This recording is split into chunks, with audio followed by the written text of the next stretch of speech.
नमस्कार दोस्तों, आज के वीडियो में आप सभी का स्वागत है। आज जो हम टॉपिक डिस्कस करने वाले हैं उसका नाम है स्ट्रेसन मैट्रिक्स मल्टीप्लिकेशन। जनरली अगर हम देखें कोई भी अगर हमारा नॉर्मल मैट्रिक्स मल्टीप्लिकेशन है तो उसमें हमारे पास में ए और बी दो मैट्रिक्स होंगे और उसका मल्टीप्लिकेशन आएगा सी।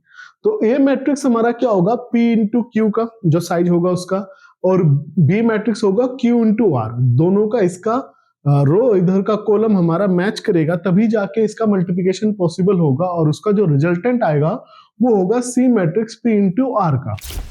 अब इसमें क्या दिक्कत है और हम स्ट्रेसन मैट्रिक्स मल्टीप्लिकेशन को क्यों कर रहे हैं, इसका मेन रीजन है इसका टाइम कॉम्प्लेक्सिटी। जनरली जो नॉर्मल मैट्रिक्स मल्टीप्लिकेशन है उसका एल्गोरिदम ये लिखा हुआ है हमारा, यहाँ पे हमारे तीन फॉर लूप यूज होते हैं, एक आई के लिए, एक जे के लिए और एक तीसरा के लिए। आई हमारा 1 से पी तक चलेगा, जे हमारा 1 से आर तक चलेगा और के हमारा 1 से क्यू तक चलेगा। जहां पे हम जो सी आई जे हमारा रिजल्टेंट होगा वो कुछ इस तरह से होगा, वो ए आई के प्लस मल्टीप्लिकेशन विद बी के जे इसके साथ में हमारा वर्क करेगा। और इसका पूरा अगर देखें तो तीन फॉर लूप नेस्टेड होंगे, एक के अंदर एक फॉर लूप। तो एक फॉर लूप का हमें पता है कि टाइम कॉम्प्लेक्सिटी आता है बिग ऑफ एन, तो हमारा यहाँ पे जो टाइम कॉम्प्लेक्सिटी आएगा इसका भी एन आएगा, इसका भी एन आएगा और इसका भी एन आएगा, और ये एक दूसरे के अंदर होंगे तो इसका टाइम कॉम्प्लेक्सिटी आएगा big of n cube. Big of n cube बहुत ज्यादा टाइम कॉम्प्लेक्सिटी होता है। अगर हम बात करें कैसे किससे कंपेयर कर रहे हैं, हम बात कर रहे हैं स्ट्रेसन मैट्रिक्स मल्टीप्लिकेशन के साथ में। अब बात करते हैं स्ट्रेसन मैट्रिक्स मल्टीप्लिकेशन कैसे वर्क करता है। सबसे पहले तो ये स्क्वायर मैट्रिक्स पे वर्क करेगा। स्क्वायर मैट्रिक्स का मतलब ये है कि ये जैसे 2 by 2 के मैट्रिक्स पे ही वर्क कर पाएगा, तो ये इसका एक लिमिटेशन है कि ये 2 by 2 के मैट्रिक्स पे काम करता है। दूसरा, मैट्रिक्स आपका स्क्वायर होगा तभी ये प्रॉपर्ली वर्क करेगा, लाइक 2 by 2, 4 by 4, 8 by 8 इस तरह से हमारा काम करेगा। उसके बाद में हमारा यहाँ पे क्या होगा, रिजल्टेंट हमारा वही है सी ए बी, अगर मैंने रखा है तो सी मेरा रिजल्टेंट है। तो इसको हम कैसे निकालेंगे, इसका तो हमारा डायरेक्ट फॉर्मूला नहीं है कोई, तो हम इसको समझते हैं कि इसका फॉर्मूला हम कैसे निकालेंगे और इसका टाइम कॉम्प्लेक्सिटी कम कैसे हो रहा है। टाइम कॉम्प्लेक्सिटी होगा big of n to the power log 7। 7 किस लिए, क्योंकि यहाँ पे 7 वेरिएबल्स हम यूज करने वाले हैं इनकी मल्टीप्लिकेशन के लिए। जैसे कि इसमें हमारा 8 वेरिएबल यूज होगा, यहाँ पे हमारे 7 वेरिएबल्स यूज होंगे, और इस वजह से इसका जो टाइम कॉम्प्लेक्सिटी आता है big of n to the power 2.807, ये इसका टाइम कॉम्प्लेक्सिटी आ जाता है। और ये हमारा इसके मुकाबले बहुत कम टाइम कॉम्प्लेक्सिटी, उसको भी हम अभी करके दिखाएंगे कि इसका टाइम कॉम्प्लेक्सिटी कम कैसे है। ये मेन रीजन होता है कि हम स्ट्रेसन मैट्रिक्स मल्टीप्लिकेशन को फॉलो करते हैं। अब क्वेश्चन आता है कि इसके ये 7 वेरिएबल्स जो है मेरे, वो कुछ इस तरह से हैं, P Q R S T U V। अब इनकी वैल्यू क्या है, इसको हम कैसे फाइंड आउट करेंगे। अब इसको स्टार्ट करते हैं हम। अब इसको निकालने के लिए मैंने मैट्रिक्स के एलिमेंट्स के नंबर लिख लिए हैं, जैसे कि हमारा उनके पोजीशन होती है। अब यहाँ पे जैसा हम समझ पा रहे हैं कि जैसा हमारा मैट्रिक्स मल्टीप्लिकेशन होता है ये क्रॉस में होता है, हमारा रोज हमारे कॉलम के साथ में मल्टीप्लाई होते हैं और उसका क्रॉस में हमारा निकलता है। तो जो पहला वेरिएबल है P, उसको हम कैसे निकालेंगे, उसको निकालना बहुत आसान है, वो होगा हमारा क्रॉस मल्टीप्लिकेशन। क्रॉस का मतलब हमारा क्या है, पहला हमारा जो मैट्रिक्स है A है, तो that means A11 plus A22 का मल्टीप्लिकेशन होगा हमारा B11 प्लस B22 के साथ में। ये हमारा सबसे पहला आया, दैट मीन्स क्रॉस हमने निकाला है। तो A11 प्लस A22 का मल्टीप्लिकेशन हो रहा है सेकंड मैट्रिक्स के B11 और B22 के साथ में। ये तो हमारा पहला आ गया। इसके बाद में हम क्या निकालेंगे, QRST, और इसके लिए हमें एक चीज याद रखनी पड़ेगी, दैट इज बाब, BAAB। ये क्या है, पहला 11, दूसरा 22, ठीक है, अगेन क्रॉस में। अब इसको क्या है, इसको हम यहाँ पे सीरियल से लिख देंगे यहाँ पे, ठीक है। दैट मीन्स कि यहाँ पे B11 एंड A11 ऐसे सीरियल से हम लिखते चले जाएंगे। देन A22 B22, इसको हमने लिख दिया है, ठीक है। अब जैसे ही मैं इसके अंदर के एलिमेंट्स मुझे निकालना है कि अंदर क्या आएगा मल्टीप्लिकेशन में, तो यहाँ पे ध्यान रखना है कि बाहर B है, अंदर A के एलिमेंट्स आएंगे, ठीक है। बाहर B है, अंदर A के एलिमेंट्स आएंगे, बाहर A है, अंदर B के एलिमेंट्स आएंगे। अब एलिमेंट्स क्या आएंगे वो डिसाइड करेगा ये मेरा स्क्वायर मैट्रिक्स। वो कैसे होगा, सबसे पहले हम लिखेंगे Q, फिर R, देन एस और ये टी, ये मेरे डायरेक्शन है। जहां पे मेरा डायरेक्शन इधर से लेफ्ट टू राइट आ रहा है, यहाँ पे प्लस आएगा, और अगर अप टॉप टू बॉटम है या बॉटम टू अप है, यहाँ पे मेरा निगेटिव साइन आ जाएगा। ठीक है, तो इसको मैं कैसे लिखूंगा, तो Q के लिए मेरा क्या आएगा, यहाँ पे A के एलिमेंट्स आएंगे, क्योंकि बाहर B है तो अंदर आएंगे A के एलिमेंट्स, और A के एलिमेंट्स के साथ में साइन क्या आएगा, प्लस का। अब वो एलिमेंट्स क्या होंगे, वो होंगे 2 1 A 2 1 एंड A 2 2 इधर से। ठीक है, तो Q के एलिमेंट्स होंगे A 2 1 प्लस A 2 2। इसी तरह से यहां पे R के एलिमेंट्स क्या होंगे, R मेरा होगा top to bottom, top to bottom हमारे क्या आएंगे, B के एलिमेंट्स, क्योंकि अंदर बाहर हमारा A है तो अंदर आएंगे B के एलिमेंट्स, और B के एलिमेंट्स होंगे B12 माइनस, माइनस का साइन आएगा, एंड B22। इसी के साथ फिर A के एलिमेंट्स है, S के लिए हमारा टॉप टू बॉटम चलेगा, A के एलिमेंट्स है तो अंदर आएंगे हमारे B के एलिमेंट्स, और B के एलिमेंट्स क्या होंगे हमारे, और साइन आएगा माइनस का, एलिमेंट्स क्या होंगे ये 2 1 एंड 1 1, ये आ गया। देन T के एलिमेंट्स क्या होंगे हमारे, T के एलिमेंट्स होंगे इधर वाले। ठीक है, तो T के एलिमेंट्स क्या है हमारे, चूंकि बाहर B है तो अंदर होगा A, और साइन होगा प्लस का, और एलिमेंट्स क्या होंगे हमारे, एलिमेंट्स होंगे 1 1 एंड 1 2, 1 1 एंड 1 2। तो ये तो हो गए मेरे P Q R S T, ये हो चुके हैं। अब मेरा रह गया U एंड V, इसको हम निकालेंगे। U के एलिमेंट्स निकालेंगे मेरे S T के अंदर से। ठीक है, तो S T के अंदर से मैं कैसे निकालूंगा, जो ये ब्रैकेट्स वाले एलिमेंट्स हैं इनको ले लूंगा, बट A की जगह B और B की जगह A कर दूंगा। तो ये एलिमेंट्स कैसे बन जाएंगे, यहाँ पे B21 है पर ये कहलाएगा A21 माइनस B11 की जगह A11 ब्रैकेट, फिर से ये आया A11 की जगह हम क्या लगाएंगे यहाँ पे B11 प्लस B12। ठीक है, A की जगह B और B की जगह A। इसी तरह से जैसे हम V का बनाएंगे तो हम यूज करेंगे ये वाले हमारे, ठीक है, Q एंड R। तो यहाँ पे मैं लिख देता हूँ ये U के लिए है, ये B के लिए, तो इनको कंबाइन कर देंगे, यहाँ पे लग देंगे। ठीक है, अगेन पहला A का है तो इसको मैं कर दूंगा B का, तो B21 प्लस B22 ये वाला, फिर इसको लिखूंगा मैं तो ये आ जाएगा A, तो A12 माइनस A22। ठीक है, तो ये मेरे बन गए हैं, ये सातों मेरे जो वेरिएबल्स हैं जो मैट्रिक्स मल्टीप्लिकेशन में सबसे ज्यादा रोल प्ले करेंगे, वो सातों वेरिएबल्स मैंने लिख लिए हैं। अब चूंकि ये तो मेरा आंसर नहीं है, आंसर तो मेरा क्या है, ये वाला C11 C12 C21 and C22।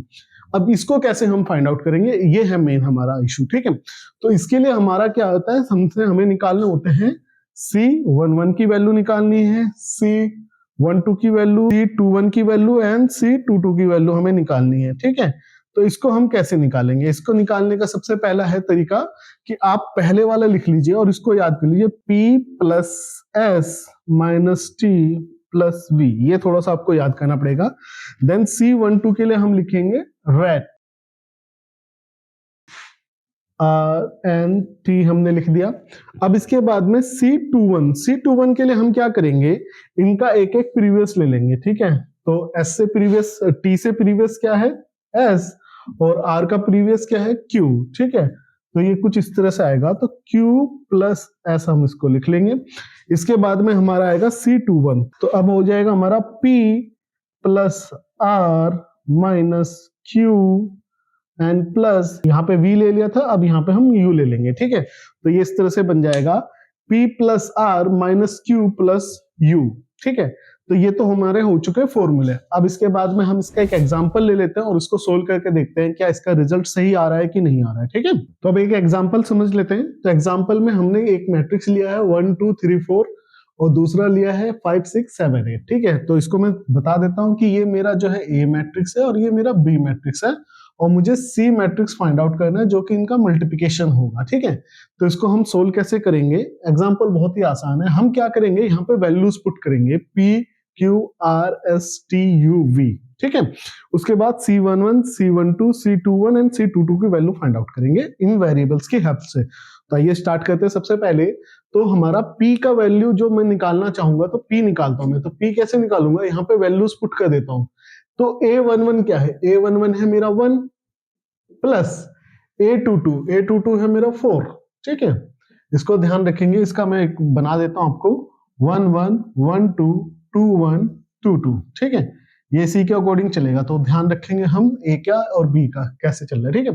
Multiply होगा B11 है मेरा 5, देन प्लस B22 है मेरा 8, ठीक है, ये मैंने निकाल लिया। अब इसका मैं सॉल्यूशन निकालूंगा तो ये आएगा मेरा 5 और ये आएगा मेरा 13 और ये हो जाएगा 65, ठीक है, तो इसको मैंने निकाल लिया। अब दूसरा निकालते हैं, मेरा दूसरा है क्यू में वेरिएबल क्या है, B11 क्या है 5, तो 5 मल्टीप्लाई बाई A21 क्या है मेरा, A21 है मेरा 3 प्लस A22 है मेरा 4, तो इसका आंसर क्या आएगा, 5 है और इधर हो गया 7, तो ये आ गया मेरा 35, ठीक है, इसको हम लिखते रहेंगे। तो यहाँ पे मैं ब्रैकेट में आपको दिख देता हूं, तो P है, ये मैंने Q निकाला, ठीक है। अब इसके बाद में R निकालते हैं, तो R का वैल्यू क्या है, A11 है मेरा 1 एंड B12 है मेरा 6 माइनस B22 है मेरा 8, तो ये आंसर क्या आएगा, -2, तो -2 आया मेरा किसका वैल्यू, R का, ठीक है। इस तरह से फिर मैं निकालूंगा S का वैल्यू, S क्या है, A22 है मेरा 4, तो 4 B21 है मेरा 7 माइनस B11 है मेरा 5, ठीक है, तो यहाँ पे आंसर आएगा, यहाँ पे 2 बचेगा, 4 है, तो 8 आंसर आ चुका है S का, ठीक है। अब इसके बाद में हम T निकालेंगे, तो T का वैल्यू क्या है, B22 है मेरा 8 A11 है मेरा 1 प्लस A12 है मेरा 2, ठीक है, तो ये हो गया 3 8 24 आ गया मेरा T का वैल्यू। इसके बाद मैं फिर निकालूंगा U का वैल्यू है A21 है मेरा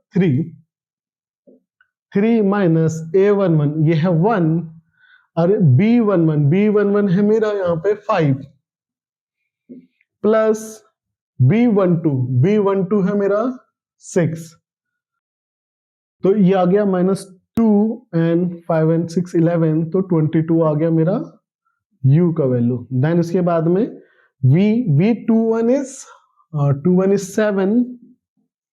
7 प्लस V22 इज 8 और A12 is 2 minus A22 is 4, तो ये आएगा 15 और यहाँ पे -2, तो -30 आ गया हमारा V का वैल्यू, ठीक है। तो ये वैल्यू मेरे निकल चुके हैं। अब इन वैल्यूज को मैं क्या करूंगा, इन वेरिएबल्स के अंदर पुट करूंगा, तो 1 बाय 1 पुट करते हैं, तो P plus S minus T plus V, तो P कितना है मेरा 65, तो मैंने 65 पुट कर दिया, प्लस S कितना है मेरा 8 माइनस T कितना है 24 एंड प्लस V मेरा कितना है माइनस में, तो ये माइनस साइन कर दूंगा यहाँ पे -30, तो इसको सोल्व करेंगे, सोल्व करने के बाद में जो आंसर आएगा वो आएगा 19, ठीक है। उसके बाद में C12 में R की वैल्यू है -2 एंड T की वैल्यू है 24, तो प्लस 24, तो आंसर आएगा मेरा 22। इसके बाद में है C21 की वैल्यू है Q प्लस S, Q कितना है मेरा, Q है मेरा 35 प्लस S कितना है मेरा, S है यहाँ पे 8, तो ये आ चुका है मेरा 43, ठीक है। अब इसके बाद में फिर ये हम निकालते हैं P अगेन मेरा कितना है 65 प्लस R मेरा कितना है -2, तो यहाँ पे साइन चेंज कर दूंगा, -2 आ जाएगा, माइनस Q कितना है 35, तो -35 एंड प्लस U कितना है मेरा 22, तो इसको अगेन सोल्व करेंगे, ये आ चुका है 50, ठीक है। तो अब मेरे C11 की वैल्यू आ चुकी है, तो इसमें मैं रख दूंगा, तो मेरा जो हमारा रिजल्ट निकल के आएगा, तो वो मैट्रिक्स कुछ इस तरह से विजिबल होगा। तो C11 मेरा क्या है 19, तो 19 आया। C12 है मेरा 22, ये 22 आया। C21 is 43 and C22 is 50, तो ये मेरा जो है रिजल्ट निकल के आया है। आप इसको वेरीफाई कर सकते हैं, नॉर्मली मैट्रिक्स मल्टीप्लिकेशन करके देखें तो आपका रिजल्ट भी सेम यही आएगा। तो अगर आपका सेम रिजल्ट आ रहा है दैट मीन्स कि Strassen matrix multiplication correct result produce कर रहा है। तो इसके हमने पूरे स्टेप्स हमने देखे हैं, कैसे कैसे हम मल्टीप्लिकेशन करते हैं, वेरिएबल्स को हम कैसे फाइंड आउट करते हैं, उसके अंदर वैल्यूज कैसे पुट करते हैं। तो आपका ऑल इन वन इस वीडियो के अंदर हमने एक्सप्लेन करने की पूरी कोशिश करी है। आई होप आप लोगों को अच्छे से समझ में आया होगा। अगर कोई डाउट है, कोई कंफ्यूजन है, आप कमेंट सेक्शन में लिखिए, मैं रिजोल्व करने की कोशिश करूंगा। आज का वीडियो देखने के लिए बहुत बहुत धन्यवाद। Thank you.